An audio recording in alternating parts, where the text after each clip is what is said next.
Welcome to MOOC's module on graphics and animation development.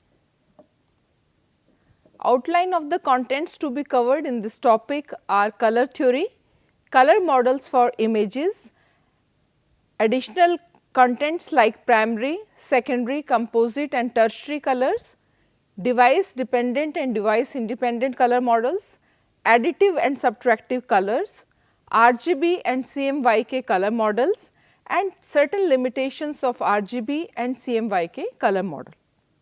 So, let us see first of all what is this color theory that is needed for designing any kind of graphics. Color is a light achieved by combining together all the available colors in the visible spectrum. Colors can be described as a sensation produced in our eyes by light of different frequencies. Say for example, blue color is generated by higher frequencies and the red color is produced by the lower frequencies. An object appears to have certain color because it absorbs the color components from the white light and reflects only light of frequencies specific to that color to our eyes. And due to this, our object appears to be a specific color. Further, color models represents color information using certain numerical values, and it also helps us in recognizing and communicating the color information related to any graphics. Primary colors can be combined together or mixed together for getting colors that we see and recognize around us. Generally, color models defines a set of primary colors and other colors which are expressed as combinations of the primaries. There are further two different type of colors, composite colors and secondary colors. Composite colors are produced when we are mixing together primary colors in varying proportions. This provides us the way to describe any abstract color by specifying the name and proportion of the primary colors from which it can be produced. Secondary colors are further produced when the two primary colors are mixed in equal proportions. So, a color model is defined as a set of primary colors along with all possible composite colors. Secondary colors that we can achieve from the primary colors. So, from the three primary colors we can create three secondary colors with a mixture of any two primary colors. They are orange obtained by a mixture of equal quantities of red and yellow, green derived from a mixture of yellow and blue, and violet which is the resultant mixture of the blue and red. In this manner, secondary colors are produced and they are indicated in this color wheel by the capital S letter. Tertiary colors that we can achieve from the primary and secondary colors. We can further create 6 more colors known as tertiary colors which are obtained by mixing together primary and secondary colors. We can take some examples like red orange, red violet, blue violet and so on, and these colors are represented by the capital letter T in the color wheel.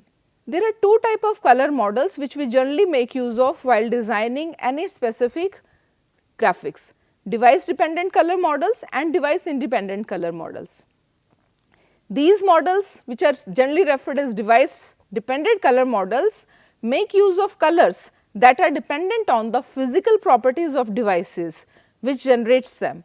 For example, physical or chemical properties of CRT phosphors or inks. So, RGB and CMYK are the examples of device dependent color models. Red color is generally represented by the RGB integer triplet 255, 0, 0. But red color display will vary from one computer monitor to another depending upon its color space that it is utilized. Device independent color models. Device independent color models are based on the human perception of colors rather than the device properties. For example, HSB. HSB color model is using hue, saturation and brightness as the primaries. Gamut is further defined as a total range of colors covered by a particular color model. So, different color models have different gamuts. So, it may not always be possible for us to accurately convert a color from one color model to another color model. Additive colors. red, green and blue primary colors are combined for creating colors in additive color model. TV and computer monitor makes use of such kind of method for producing the colors. Similarly, red, green and blue colors are also known as primary because they cannot be produced by a mixture or combination of any other color. Subtractive colors. Color media such as paint or ink are combined for generating a new color in subtractive color method, and it absorbs some part of the color spectrum of light and other colors are reflected back to our eyes. For example, in printing we make use of subtractive colors. RGB color model for CRT displays. When the red, green and blue phosphors in CRT displays are excited with electrons, a combination of wavelengths is produced. A color image which is generally defined as a two-dimensional array of RGB integer triplets which encodes the amount of phosphors that needs to be excited in devices like monitors. So, in this figure we can see there are two color cubes, one is representing the RGB and another one is representing the CMY color model. So, here at the origin black is represented as 0, 0, 0 and white is represented as 1, 1, 1 and it works on the principle of additive colors.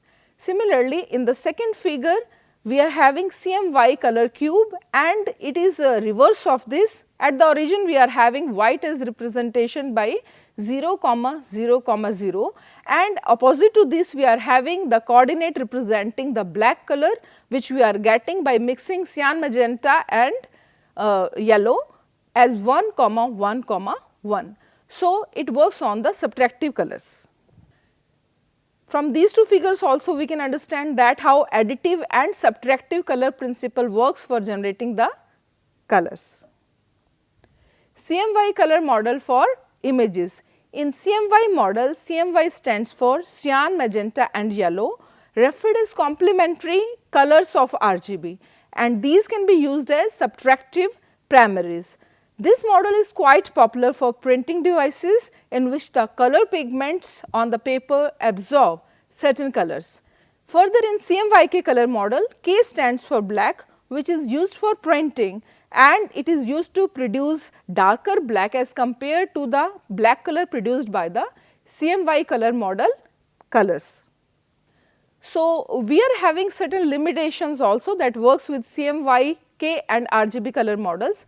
RGB designs printed using the CMYK color model does not produce the same output because the CMYK color space does not include all the colors that are available in the RGB gamut, but vice versa is possible and we can work out on that, and in the given figure we can have an idea about the gamut of different color models like RGB and CMYK and other color models.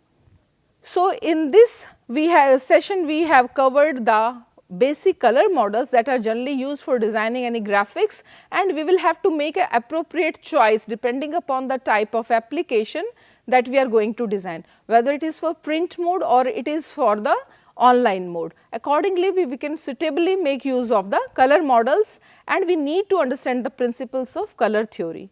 The learners are advised to go to the given references here so that they can understand in depth the various topics covered under this session. Thank you.